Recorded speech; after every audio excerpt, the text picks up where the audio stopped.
Amigos, bienvenidos a Radio Uruguay, bienvenidos a La Máquina de Pensar. ¿Cómo están? Espero que estén bien. Arranca La Máquina de Pensar aquí en Radio Uruguay. Ustedes ya lo saben, la ciudad de Montevideo se realizó un coloquio en torno a la figura de Tomás de Matos y a los 30 años de la novela histórica de Bernabé, un clásico de la literatura reciente uruguaya.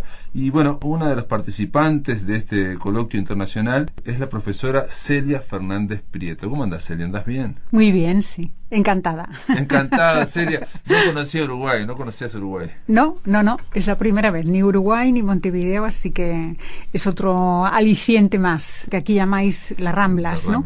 Es que cuando he visto el río, me he sorprendido porque para mí es un mar, es claro, casi un océano, ¿no? Sí. Si comparamos las medidas, ¿no? de los ríos españoles con esto, pues realmente no, es precioso. Y también me habían hablado de que era una ciudad muy afable, muy hospitalaria. Bueno, Celia Fernández Prieto es profesora de Teoría de Literatura Comparada y Teoría de la Literatura. Estás en la dirección del Departamento de Ciencias del Lenguaje de la Facultad de Filosofía de Córdoba, de la Universidad de Córdoba. Sí. Bueno, has publicado y tus líneas de investigación son la novela y la historia, las escrituras del yo, la autobiografía, los diarios, la literatura de la memoria y entre otros libros tenés Poética de la novela histórica, es un libro, el libro se llama Metaliteratura y Melancolía, Memorias de un hombre de acción. Bueno, son dos libros. Son dos libros. Sí, son dos. El primero es Poética de la novela histórica. Exacto, ese es uno. Ese es uno, que es como tratar de sentar las bases de la novela histórica, muy difícil, ¿no? Más o menos. De una poética como la de Aristóteles, digamos, que es una poética, ¿sí? ¿no? Sí, bueno, bastante más modesta, claro, bastante más modesta, pero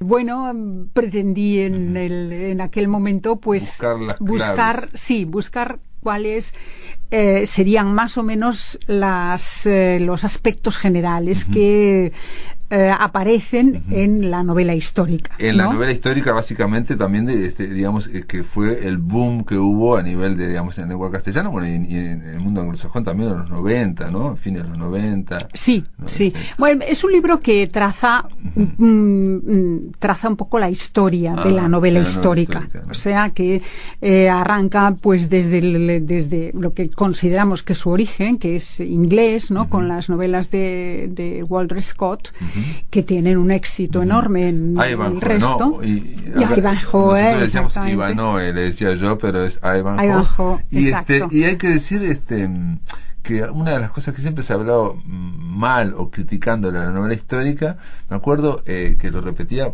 Francisco Umbral. Paco Umbral decía que no es ni novela ni historia. Sí, claro, bueno, eso... Porque no es ni novela porque, digamos... Sí, ni chicha ni limoná, ¿no? Porque la novela y esto está la fundación de la novela contemporánea, que es el Quijote, básicamente, es el reino de la libertad, ¿no? El reino de la imaginación, el tema de que todo puede ocurrir en una novela, ¿no?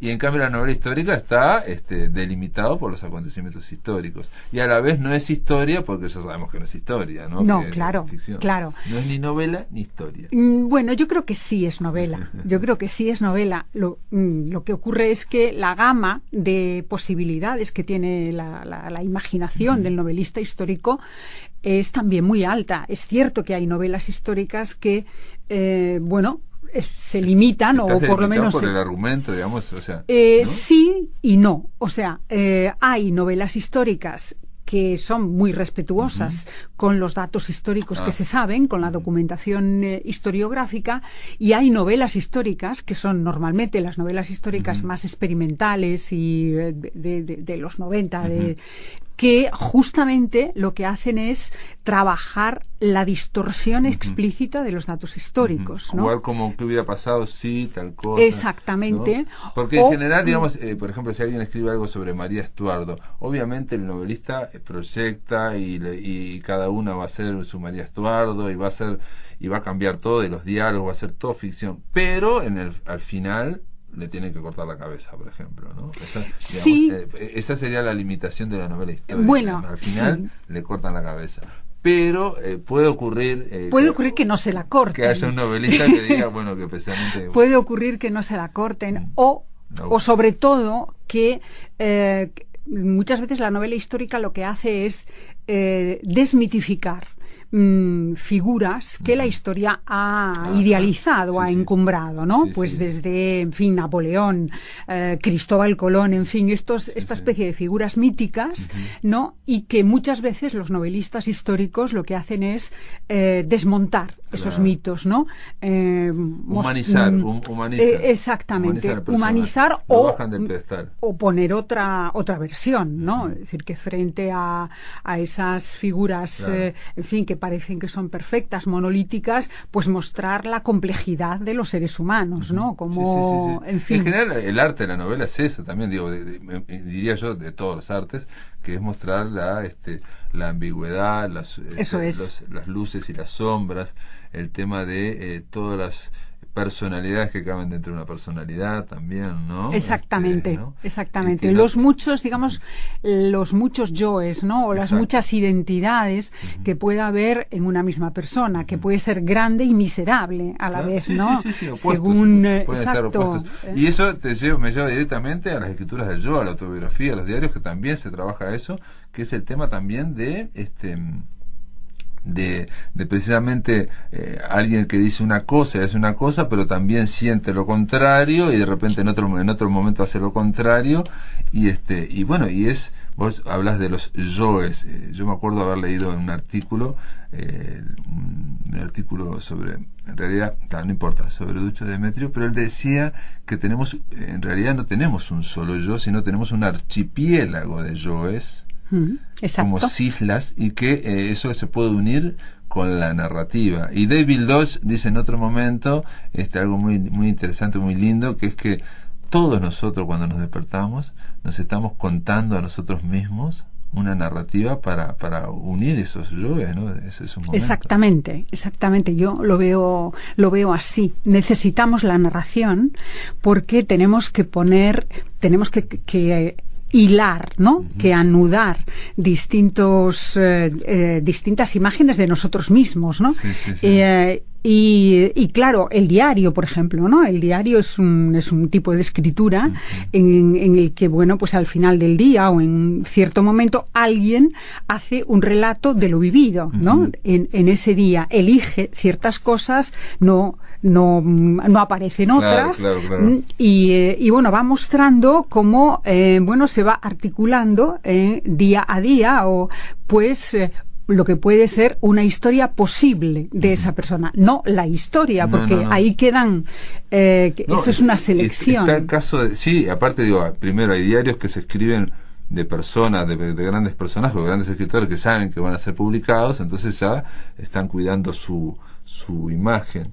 Y hay otros casos, como por ejemplo, como pasó con Tolstoy, ¿no? Que tenía como dos diarios. Un diario se lo miraba la esposa, y otro lo tenía en la bota, que lo escribía para él. Exactamente, ¿no? Sí. Sí, bueno, y hay gente que ha escrito diarios en clave, por ejemplo, teniendo cuidado de que nadie pudiera acceder. Bueno, y de hecho antes había, ahora ya menos, pero yo recuerdo que cuando yo era niña a mí me regalaban un diario con un candadito, ¿no? En donde, bueno, que a mí me parece que luego, realmente pensándolo, creo que es un buen regalo. Es un buen regalo a un niño, a una niña. Sí, porque creo que te hace, bueno, pues poner en palabras pues ciertas experiencias o ciertos sentimientos que, bueno, pues que a lo mejor si no tienes ese estímulo, ¿no? Del diario. No, pues, y aparte la escritura tiene, entre otras cosas, hay una experta en bloqueo o desbloqueo artístico, que se llama Julia Cameron, y que era la esposa de Martin Scorsese, y ella plantea una cosa que yo la practico incluso, que es cada día escribir 3 páginas matinales, que no necesariamente como un diario, sino de lo que te preocupa, de las cosas que tenés en la cabeza. ¿Por qué? Porque al escribirla pierde efecto, pierde fuerza eso, y te empezás a preocupar mucho menos. Ella le llama un drenaje mental, ¿no? Como si fueran alcantarillas, o sea, como si fuiste a sacar las cosas, al escribirlas bajan, ¿no? Sí, porque al escribirlas tú te distancias de ellas. En cierta manera es como si ese yo que aparece en la escritura no fueras del todo tú, ¿no? Con lo cual, pues es como, en fin, verse a una cierta distancia. Y normalmente cuando somos capaces de hacerlo así, porque no siempre somos capaces, depende de la carga sentimental que tenga aquello que vivimos, pues suele desdramatizarse, porque en el momento en que uno se separa un poco de sí mismo, pues incluso pues llegar a ironizar, ¿no? Eso no, y es incluso un poco digamos el principio, ahora que te escucho, que en lo que se basó al principio el psicoanálisis o la psicología, que es vos hablás algo y bueno, lo estás descargando al otro, ¿no? En este caso no se lo descargas a nadie, sino lo descargas en un papel y que te garantizan que nadie lo va a leer, en fin, no sé. O al menos eso intentas. Al final las cosas siempre acaban en manos de otros, sí, ¿no? pero como estamos en un momento también de producción de textos y de imágenes y de miles de cosas, está la cantidad que también la cantidad también te puede albergar, digamos, en esa masa, ¿no? ¿A quién le va a importar después, no? Sí, bueno, y además yo creo que hoy también hay una mayor exhibición de lo privado, ¿no? Entonces, bueno, pues Facebook, Internet, las redes sociales, hay como pues una puesta en público, ¿no? De muchos aspectos que antes pues permanecían en la intimidad o en la privacidad, claro, ¿no? Sí, entonces yo creo que esos espacios que antes estaban pues son lo público, lo privado, lo íntimo, que bueno, son espacios convencionales, han ido cambiando, exactamente. Yo me acuerdo también mirá lo que me vino ahora, de Rafael Sánchez Ferlosio, que en un breve texto que tenía él escribe, digamos, textos muy breves. Él va caminando por la calle y entonces se molesta porque aparecía en revistas en los kioscos de Lady Di o de otros famosos diciendo que me invaden la privacidad, lo recuerdo. los paparazzi, no sé qué, y el tipo Ferlosio, que es un calentón que se enoja mucho, muy rápidamente, dice, pero la puta, me están invadiendo a mí mi espacio público con sus intimidades, a mí qué mierda me importan las intimidades, digamos. Son ellos los que invaden el espacio público y tiene razón. Es así. Y tiene razón, exactamente. Mi espacio público debería estar libre de que me mostraran esas portadas y me contaran que el niño hizo tal cosa o le pasó con el nombre tal cosa. Sí, exacto. Bueno, y cuando uno iba en un tren, por ejemplo, ¿no? Y está oyendo conversaciones estrictamente privadas del tipo que tienes al lado con el móvil, ¿no? Una conversación con su novia. Y dices, pero por favor, pero yo no quiero enterarme de esto, en ¿no? este espacio público está en Madrid, entonces hay como una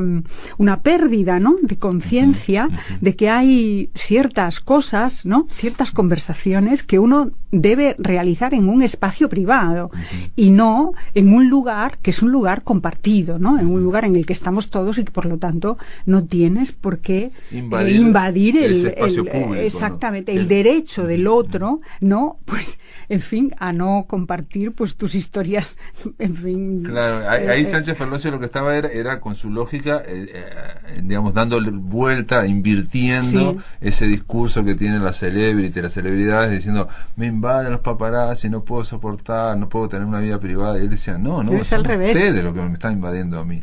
Claro. Bueno, muy bien, vamos a hacer, amigos, una breve pausa. Estamos conversando aquí con Celia Fernández Prieto. Ella es española, es profesora de teoría de la literatura y literatura comparada de la Universidad de Córdoba, la Facultad de Filosofía y Letras. Después ella está por el coloquio sobre Tomás de Matos y Bernabé. Vamos a hacer una pausa. Después de la pausa continuamos aquí en La Máquina de Pensar.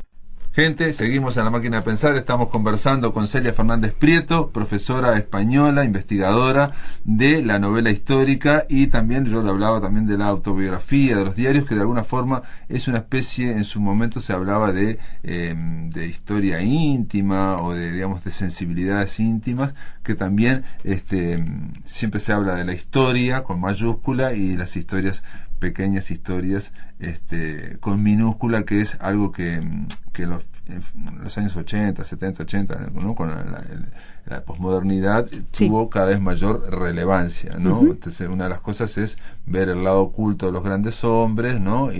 O en las pequeñas cosas ver que cómo se va nutriendo la historia, de alguna forma, esto que llamamos la historia, que no se sabe muy bien qué es, que es el avance de la humanidad, que en su momento todo el mundo lo imaginaba como un progreso, y de hecho nos lo daban en el instituto, sí, en fin, en las escuelas, sí, como, mirá, teníamos una piedra y ahora tenemos tal cosa, es todo un progreso, y ahora eso quedó en duda, ¿no? Digamos, de que vayamos hacia un progreso, no está claro, ¿no? Sí, el concepto de progreso sí que era el concepto clave, ¿no? De los relatos históricos y de los grandes relatos, ¿no? De que siempre, bueno, íbamos a todas las revoluciones, ¿no? Exacto, era, pues bueno, vamos a hacer esto porque vamos a hacer un mundo mejor.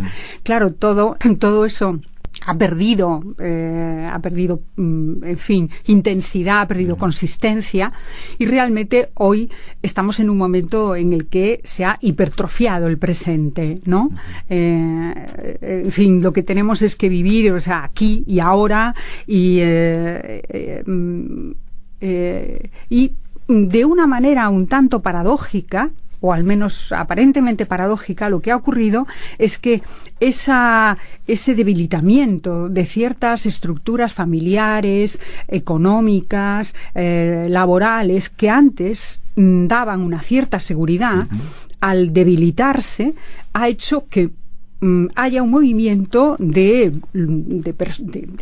individualmente y como grupo, de búsqueda del pasado. O sea, como si el pasado cercano se convirtiera en algo que nos da estabilidad, que nos da esa estabilidad que antes nos daban, pues, otras estructuras. Los grandes metarrelatos, digamos, los grandes, digamos, ideologías, sí, digamos, ¿no?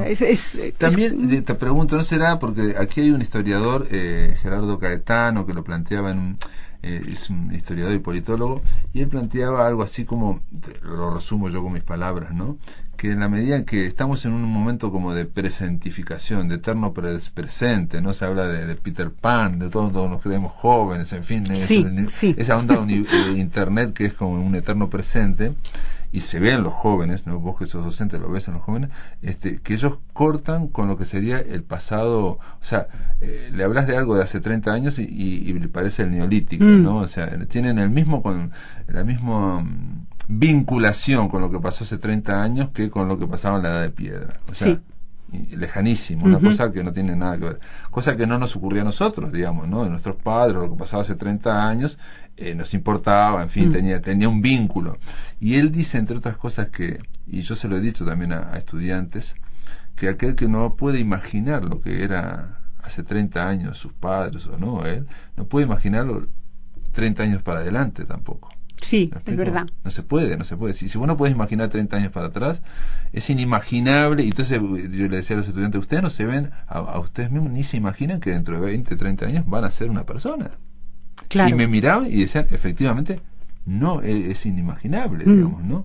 Por esa presentificación. Ahora, en ese mismo texto él decía que las cosas de la historia daban cierta estabilidad, pero con una mirada como de anticuario, decía él, ¿no? Ya. ¿Me explico? De anticuario, que eso parece que, no sé si le dijo Hannah Arendt, en fin, o alguien lo dijo en el siglo XIX, que ya se daba que los burgueses agarraban y compraban y ponían algo arriba de la chimenea, como diciendo, bueno, esta es mi vínculo con la historia es este jarrón, por ejemplo, ¿no? Sí. ¿No? Sí, es cierto. Yo creo que hay había un teórico, Francis Jameson, que es un teórico de la posmodernidad y que diagnosticaba, ¿no? Esa falta de conciencia histórica en nuestro presente, en nuestro momento, ¿no?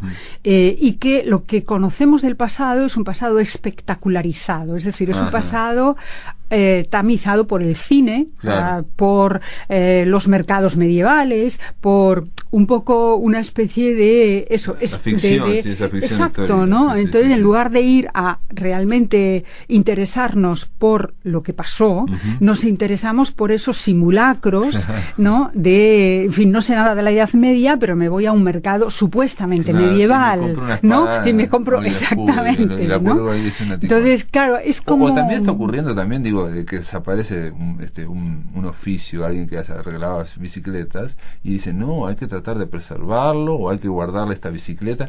Yo me pasó con un amigo que ya se murió de 80 y pico años, me decía, yo cuando era joven los oficios cambiaba y ya está, en él se le ocurría ponerlo en el museo, me explico, claro. El último hombre que sabía arreglar tal cosa, ¿no? Y ya está, eso desaparecía, pero el hecho de guardarlo es como que de conservarlo, como que nos calma.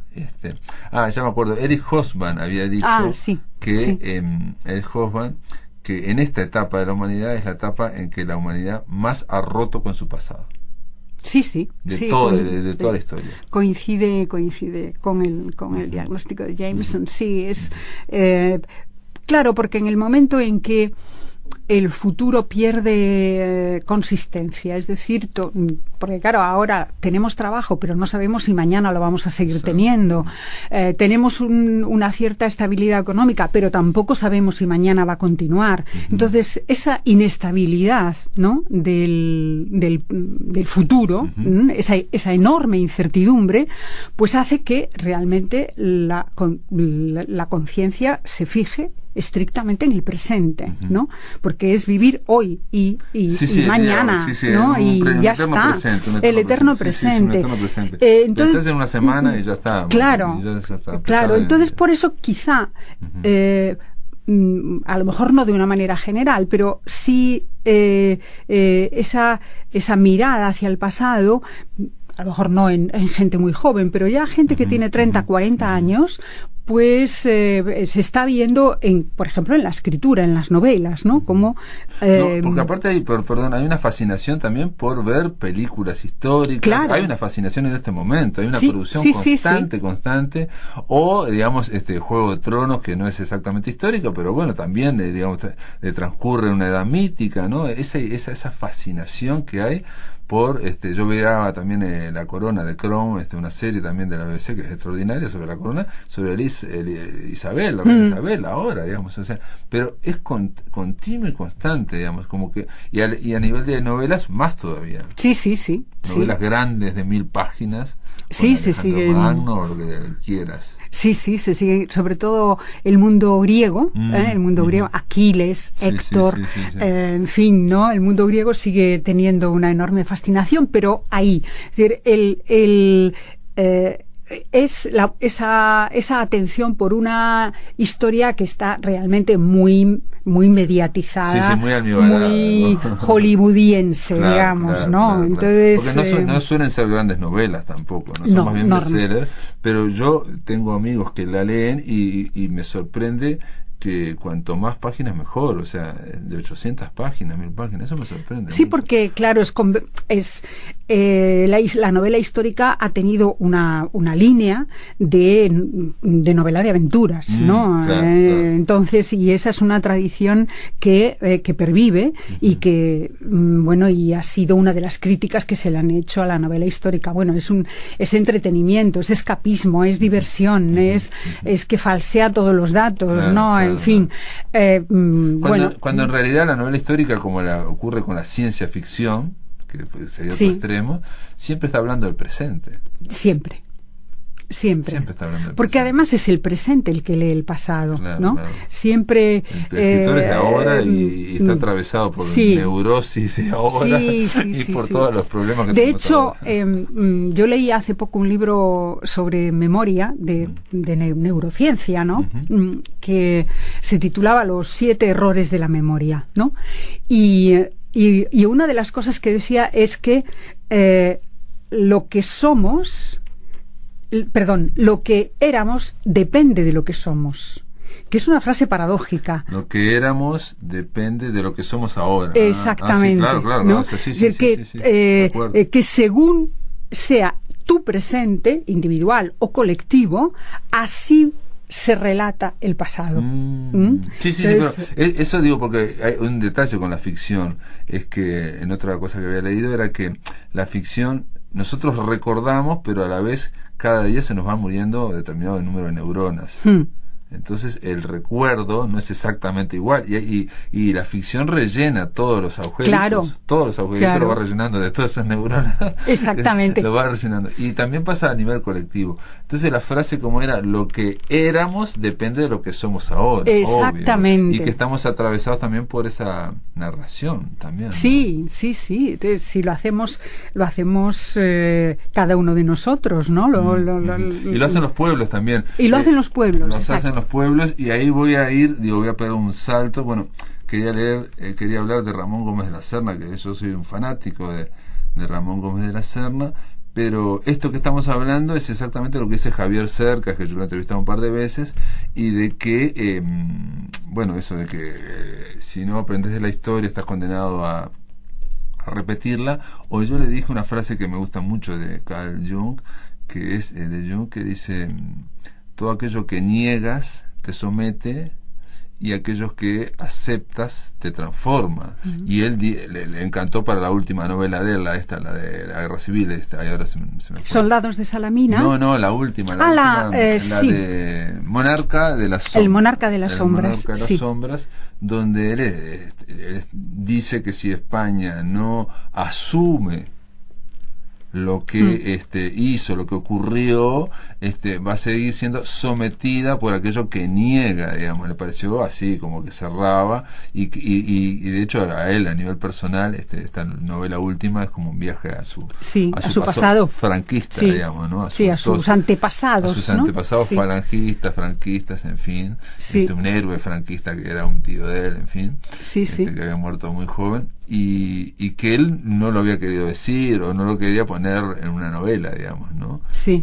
Fue como una especie de asumir eso, ¿no? Asumir el pasado. Realmente en España tenemos en este momento una floración extraordinaria de novelas de gente de la edad de Javier Cercas y más joven, gente que puede tener 40 años, 50 años, que evidentemente no vivió la guerra y eran niños en la transición o casi, que han escrito novelas, han tenido la necesidad de preguntarse cómo, no tanto qué pasó, aunque también, pero sobre todo cómo vivió, ¿no? Cómo se vivió eso, qué daños, ¿no?, quedaron en la gente republicana, en la gente torturada, encarcelada durante el franquismo, con una intencionalidad fundamentalmente ética, ¿no? Es decir, es que tenemos una asignatura pendiente de restaurar la justicia, de devolver la voz, ¿no?, a, pues todos esos héroes o esos pequeños héroes, ¿no? Claro, esos héroes anónimos, que es un poco lo que hace Javier Cercas en Soldados de Salamina, ¿no? El Soldado de Salamina es que es, digamos, fundacional de Javier Cercas, y lo vuelve a hacer en el Monarca de las Sombras, claramente, digamos, ¿no? Sí. Aunque para mí, en El Impostor, que fue la anterior, es la que yo veo como más vinculada. No sé, la veía a Soldado de Salamina porque es lo contrario, digamos. Es alguien que precisamente donde él se plantea todo el tema de el auge de la memoria, ¿no? Y la antepone la memoria a la historia, ¿no? No, al revés. Cercas, sí, Javier en El Impostor es muy crítico con la memoria, con el uso, o mejor, el abuso, ¿no?, de esta moda de memoria histórica, que, pues acaba también por banalizar las cosas, ¿no? Por acentuar a lo mejor el melodrama, la anécdota, ¿no? Personal, exactamente, y por aprovechar, efectivamente, es una moda, ¿no? Entonces, ahí lo que en un momento aparece y es necesario, porque es esa recuperación de un silencio y de un vacío, puede convertirse, si lo exageramos, en algo tan banal e incluso saturar, ¿no? Y en el caso de él, de un impostor, digamos, ¿no? Alguien que afirma haber vivido y que debe ser un testimonio, un protagonista, que lo que quiere es cámara, quiere tener, no estar Claro. bajo los reflectores, quiere cámara, quiere estar Claro. en el discurso, no le importa ni siquiera dinero, porque no puede ser en el capitalismo por dinero, pero no, él quiere simplemente estar en la foto, quiere una identidad, exacto, ¿no? Quiere una identidad que no tiene. Entonces, claro, eso le lleva a hacer a reflexionar sobre un problema importante, y es que, claro, vivimos en un momento en el que el testimonio se ha maximizado. Y él dice que él contribuyó a esa moda, porque con el soldado Salamina y buscando a los héroes, digamos, desconocidos, humildes, se generó en España, ¿no? Porque hay miles de héroes de Salamina, digamos, como el soldado Salamina, hay miles, ¿no? De la misma forma que hay muchos desaparecidos y cosas, ¿no? Claro. Y él dice que se exacerbó y que bueno, pero él lo critica eso, lo critica porque... Claro, él lo critica en cierta manera... Lo pone a la historia, por eso dice que los historiadores como que son los que ponen a la visión, que faltaba visión histórica. Eso es, o sea que él... y en parte tiene razón, me dice, bueno, el testimonio tiene una... debe merecernos un enorme respeto moral, pero no necesariamente hay que creerlo, no necesariamente hay que conferirle un valor de verdad objetiva, porque todo testimonio es el relato que alguien hace de su experiencia, y ya sabemos que la memoria, lo que acabamos de decir, ¿no? Pues la memoria te puede engañar, te puede jugar malas pasadas, puedes, en fin, añadir recuerdos que no son tuyos, sino que los has hecho tuyos a partir de otros, ¿no? Lo hacemos todos. Entonces, claro, a veces se confunde el respeto, ¿no?, que merece cualquier testimonio, sobre todo un testimonio de experiencias duras, ¿no? Pero con la verdad, ¿no? Confundirlo con la verdad, digamos. Y son dos cosas diferentes. Confundirlo con la verdad histórica, y son dos cosas diferentes. Claro. Celia, vamos a hacer una breve pausa, amigos. Estamos conversando con Celia Fernández Prieto, profesora española, investigadora del tema de la memoria, de la novela histórica y de, autobiografía, diarios. Y aparte sacó un libro sobre anatomía de un instante de Javier Cercas. Así que después de la pausa, amigos, continuamos aquí por La Máquina de Pensar. Muy bien, amigos, continuamos aquí en La Máquina de Pensar. Estamos conversando con Celia Fernández Prieto, profesora española, investigadora en torno a la novela histórica, y que pasó por Uruguay, pasó por Montevideo, por el coloquio internacional sobre Tomás de Matos y la novela histórica Bernabé.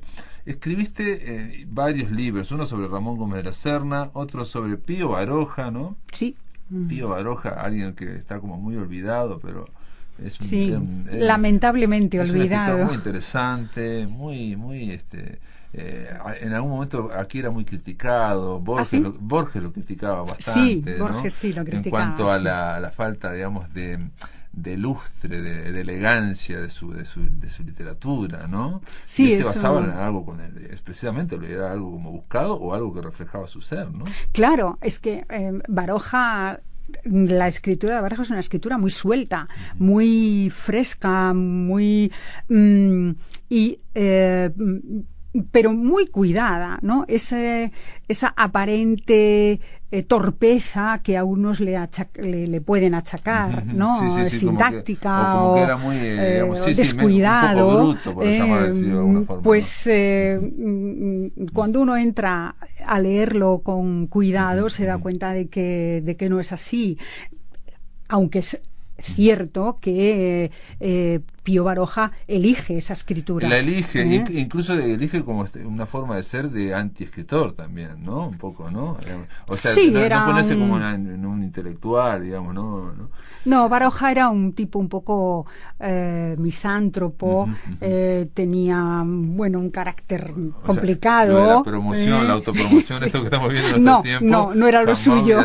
Jamás lo hubiera soportado, digamos. No era lo suyo. Digamos, entrar en todo lo que sería la carrera literaria, en todo ese mundillo, digamos, o de los medios, en fin, que los escritores entran sin pensarlo ya, ¿no? Es parte de claro, de ahora, de este momento, ¿no? Absolutamente, hay que vender la obra. Exacto, y entonces tenés que no queda otra. Y contentísimo que te entrevisten en 17 programas de radio distintas, 17 programas de televisión distintos, en fin, ¿no? Por supuesto. Esa sobreexposición que está ocurriendo ahora, ¿no? Sí.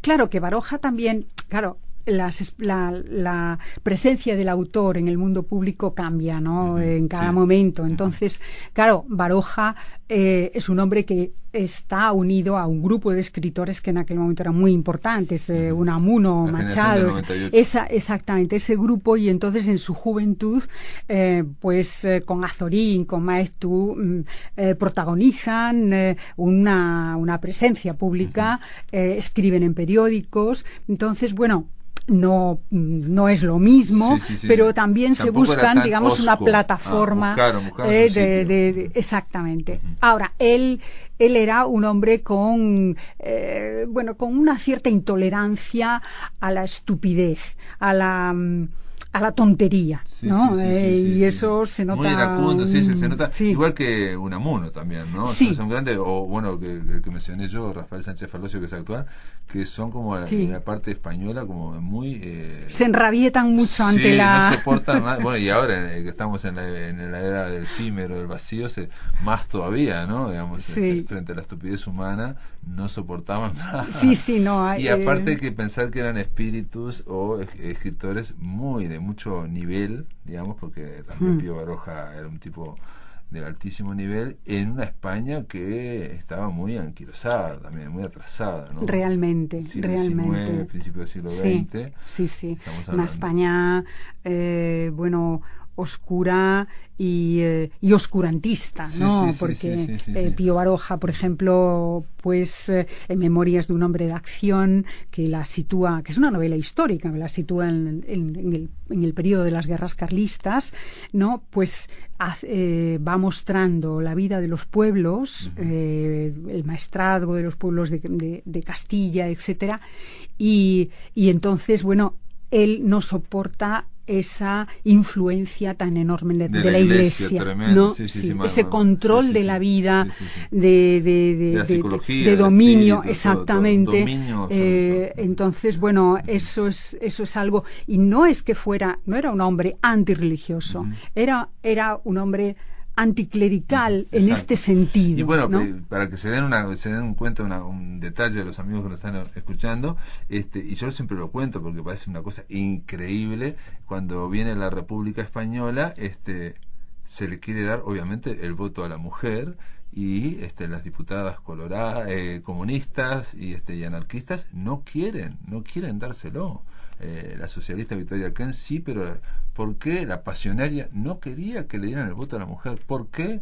Porque decían que estaban dominados por los curas en el secreto de la confesión y iban a darle el voto a la derecha. Sí, ese fue el argumento. Se le dio el voto a la gracias a Clara Campoamor, que nunca le agradeceremos bastante. Clara Campoamor, Victoria Kent también votó a favor, creo. Yo realmente la que... Pero digo, cuando fueron al voto, ganó la derecha. ¿No? No, ganó cuando se plantea el voto femenino, es Clara Campoamor la que la defiende, incluso además las enfrentan. Después que se aprobó y cuando se practica el voto femenino. Sí. En las próximas elecciones. ¿Quién ganó? ¿Ganó la derecha? Sí, pero yo creo que no se puede decir que ganó por los votos. Era el miedo que tenía la pasionaria, de que la derecha iba a ganar porque las mujeres iban a ser Claro, lo que pasa es que es un argumento tremendo, ¿no? Porque es decir, resulta que yo te doy el voto si tú votas lo que yo quiero que tú votes. Porque por el proceso, digamos, revolucionario o progresista se iba a trancar. O sea, lo que decían estas mujeres es que se iba a progresar más sin darle el voto femenino que dándole el voto femenino que se iba a pasar, lo cual era un error, un error monumental. Es confundir el medio con los fines. Claro, si tú piensas que hay derecho al voto y que las mujeres tenemos derecho al voto, da igual lo que votemos. No, lo que quiero decir es que gente inteligente como la pasionaria planteaba estas cosas por la fuerza que tenía tremenda la Iglesia en los pueblos, en la gente, ¿no? Y lo ideológico. Es verdad que la Iglesia, que las mujeres eran el objetivo fundamental, porque controlando a las mujeres de alguna manera se controlaba todo. Controlabas la familia, controlabas al Señor, señor, controlabas. Entonces, eso Baroja no lo podía aguantar y en su novela, realmente cuando uno lee ese libro, ¿no? Memorias de un hombre de acción, que además es muy, muy ameno, ¿no? Sale ahí toda esa rabia, ¿no? Que tiene Baroja de que no es ya tolerable este control de las conciencias y de la vida de los pueblos. Tremendo, los curas en los pueblos en España. Sí. Bueno, y hablemos de Anatomía de un instante, un libro impresionante que en su momento tuve la suerte de entrevistar y conversar con Javier Cerca, que prácticamente es en torno al tejerazo o al fallido golpe de Estado, ¿no? Sí. Y donde él hace, digamos, un evento que podría ser, ¿qué es lo que ocurre con todas las novelas históricas bien hechas, ¿no? Que nos muestra que es que elijas el momento que elijas, estás mostrando toda la historia. Sí. O sea, por ese momento atraviesa todas las fuerzas históricas, incluso del presente, ¿no? Entonces él toma en 1981 el 23F, eso fue el 23 de febrero, y ahí habla no solamente de toda la transición, sino que tiene que hablar del franquismo y de todos los personajes, cómo se criaron bajo el franquismo, ¿no? Y establece varios paralelos a Adolfo Suárez, o sea... Sí, son tres personajes. Los que no sé cuando... que no se sientan. Cuando Tejero dice todo el mundo al suelo y tira la ametralladora, todo el mundo todo el mundo se tiró al suelo, excepto menos, tres, ¿no? Exacto. Que eran Gutiérrez Mellado, que era un general franquista, Adolfo Suárez y Santiago Arrillo, el secretario general del PC, Partido Comunista, del Partido Comunista, que estaba totalmente jugado, digamos, ¿no? Como hombre que había vivido la guerra civil, decía, si esto se termina, ya está, y esto se está fumando y no se queda sentado. Claro, sí. Y es un paralelo entre los tres. Sí, a mí es lo que más me interesó de ese libro. Yo creo que es un gran libro, ¿no? Realmente, porque... Muy borgiano también, muy borgiano. Totalmente. Borgiano, la idea de Borges de que hay un momento en la vida de cada hombre que descubre para siempre quién es. Sí. Si es valiente o cobarde, no sé qué. Sí. Y él lo usa. Y es el caso, exactamente, es el caso de Adolfo Suárez, ¿no? Porque el libro lo que está planteando, Adolfo Suárez está vencido ya en ese momento, ¿no? Porque se está votando otro presidente, él está abandonado prácticamente por todos los que estaban, si eres un hombre vencido, derrotado. Y con ese gesto de no agacharse, se redime, ¿no? Se redime a sí mismo y se redime frente a todos los demás, ¿no? Entonces, claro, por eso le interesa la anatomía del instante, le interesa la anatomía de ese gesto, ¿no? Y además es borgiano también porque plantea el problema del traidor y del héroe, ¿no? Como alguien que traiciona sus ideales, eso mismo le convierte en un héroe. Claro, ¿no? Claro. En el caso de Suárez, digamos que era franquista y que tenía toda la confianza del sistema franquista, traiciona todo el franquismo y logra que haya democracia, y un ejemplo parecido podría ser el de Gorbachev en Rusia, digamos, ¿no? En la Unión Soviética. Llega a la máxima autoridad del Partido Comunista de la Unión Soviética para desmontarlo, ¿no? O sea, para algunos son traidores, para otros son... otros son héroes, sí. Y es lo que hablamos al comienzo de este programa, de que es las luces y las sombras, ¿no? Depende cómo lo estamos viendo. Claro. Y en fin, yo además, la novela... o lo que sea, ¿no? Porque él dice que no es novela, él dice que es ensayo. Él dice... Lo cual a mí en un momento me hacía un poco de ruido, porque digo, es una novela. Él dice que dice que uno la puede leer como quiera.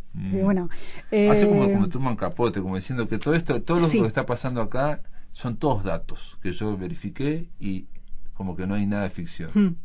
Pero lo hay, lo hay sobre todo en la manera de contarlo. En el montaje, claro. En el montaje. Claro. Es como una película, ¿no? En la cual dices, vale, todo esto, todas estas imágenes son verdad, ocurrieron.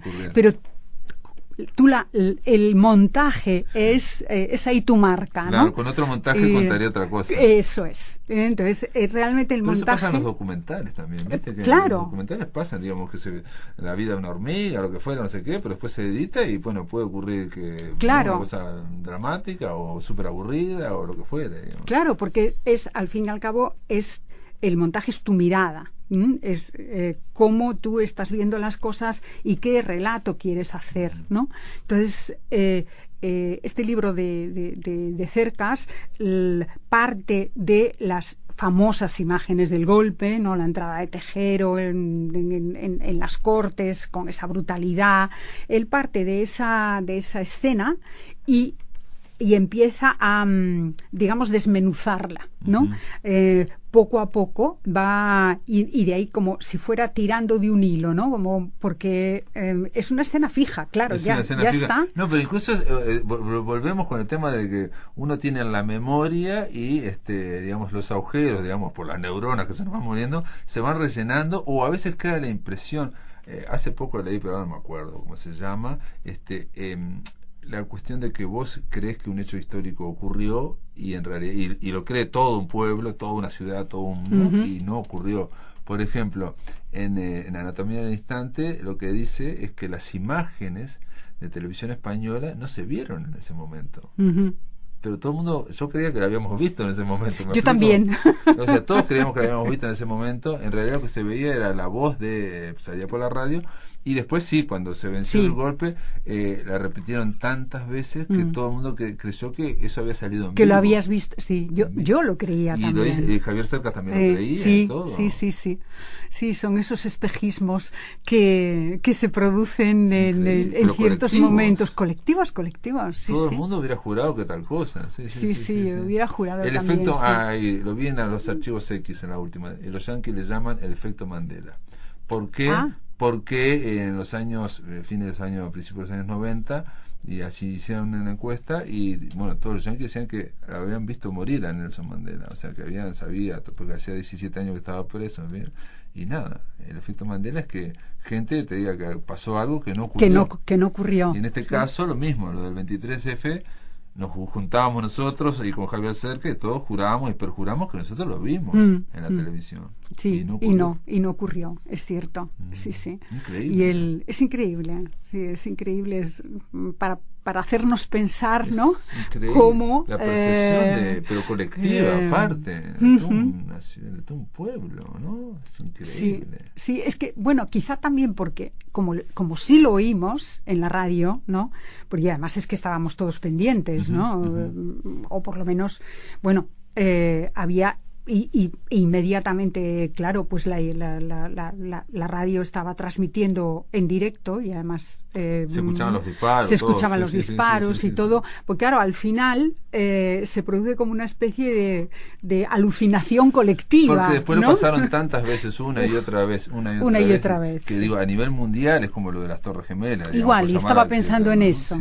Pensando en eso, que al final pierde incluso sentido, el signo, el significado de lo que estamos viendo, claro. pierde significado porque lo has visto tantas veces que ya pierde absolutamente dramatismo. Exacto. Y parece una escena de película, parece una escena de ficción. ¿Qué es lo que dice Cercas? Empieza a ficcionalizarse. Sí, que a fuerza de repetir acabamos por creer que eso es una ficción, es una película, ¿no?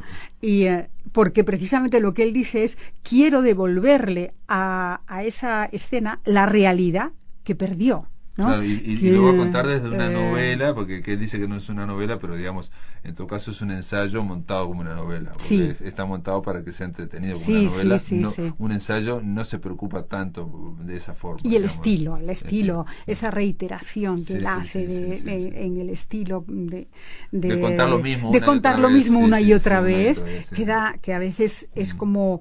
hay como una especie de neurosis sintáctica, digamos. Y también es muy crítico con los socialistas, que lo ponen como jóvenes que son muy voraces, ¿no? Felipe González, Alfonso Guerra, etc. Y después me llamó la atención que era uno de los principales fuentes, FelipeGonzález, de ese libro. Del libro. Y sin embargo, digamos, lo castiga bastante, ¿no? Sí, y de hecho me dijeron, digamos, cuando hubo la lucha a nivel de España, digamos, de discusión entre la izquierda más de Podemos y la izquierda más del PSOE, como que Javier Cercas estaba digamos, en esa ala, digamos, aunque en la anatomía del instante es tremendo con el PSOE, ¿no? Sí, pero yo creo que es tremendo con la actitud de los socialistas contra Adolfo Suárez en ese momento. Ajá. Era más eso, o sea, Sí, realmente sí. en esas circunstancias, cuando Adolfo Suárez pues estaba atacado por su partido, prácticamente abandonado, probablemente los socialistas fueron demasiado duros con la figura de... Hicieron una operación de acoso y derribo, sí, donde trataban, digamos, casi de pasarse por encima de la Constitución, sí, porque, digamos, Suárez se mantenía solo por la Constitución. Todos los demás querían sacarlo. Sí, Cosa sí, que ocurrió aquí también con sí, previo a la dictadura uruguaya, ¿no? Pasó eso, pero nadie se planteaba echar al presidente. Se planteaban, bueno, que renunciar, que el vice no, pero en España en ese momento, claro, no tenían tradición democrática. claro, si estábamos en el Hacía nacimiento, años, claro, por favor, no o sea, había no, y en un momento difícil, porque la Sí. transición fue un proceso muy, muy complicado, muy tenso e imprevisible. Y que se ha reescrito una y otra vez y se discutió mucho. Celia, una pregunta. ¿Hablaste con Javier Cercas de tu libro? ¿Sabes cómo si le gustó, no le gustó? No es un libro, es un trabajo. Es un artículo, exactamente, que lo publiqué. No, la verdad es que no. Yo coincidí hace años con Javier Cercas cuando publicó en Tusquets su libro Soldados de Salamina, y en alguna...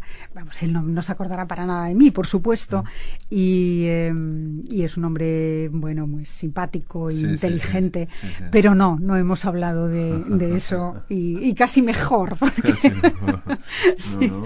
El objeto de estudio no venga. nunca sabes, exactamente, nunca sabes las reacciones de los escritores a lo que nosotros se nos ocurre, ¿no? Entonces, muy bien, a los investigadores. Bueno, pero de alguna forma también se va escribiendo, ¿no? El propio Anatomía del Instante también, digo, todos los libros se van escribiendo en torno a esos artículos que van modificando hombre, lecturas. claro, Van acumulando lecturas, se van modificando. Eso es fundamental, ¿no? sí.